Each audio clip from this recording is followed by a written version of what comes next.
Now King Herod heard this, for Jesus' name had become known.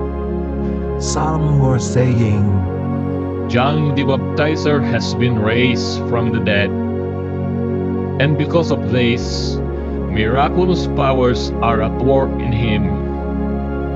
others said, He is Elijah. others said, He is a prophet, like one of the prophets from the past. But when Herod heard this, he said, John, whom I beheaded, has been raised.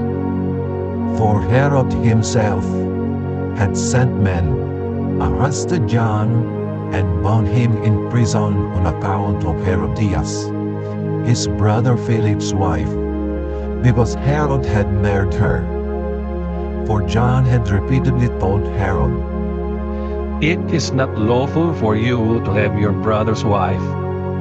so Herodias nursed a grudge against him and wanted to kill him.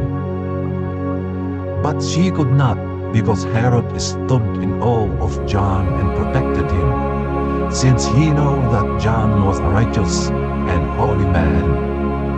When Herod heard him, he was thoroughly baffled, and yet he liked to listen to John.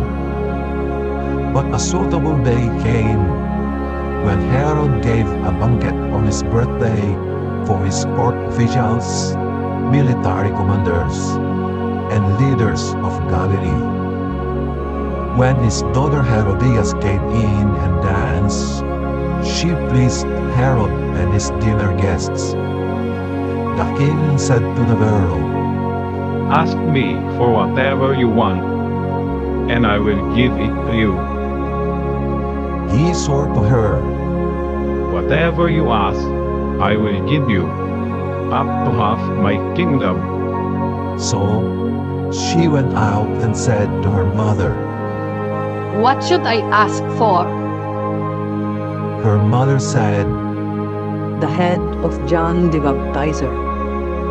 Immediately she hurried back to the king and made her request. I want the head of John the Baptist on a platter immediately. Although it grieved the king deeply, he did not want to reject her request because of his oath and his guests. So the king sent an executioner at once to bring John's head, and he went and beheaded John in prison. He brought his head on a platter and gave it to the girl, and the girl gave it to her mother. When John's disciples heard this, they came and took his body and placed it in a tomb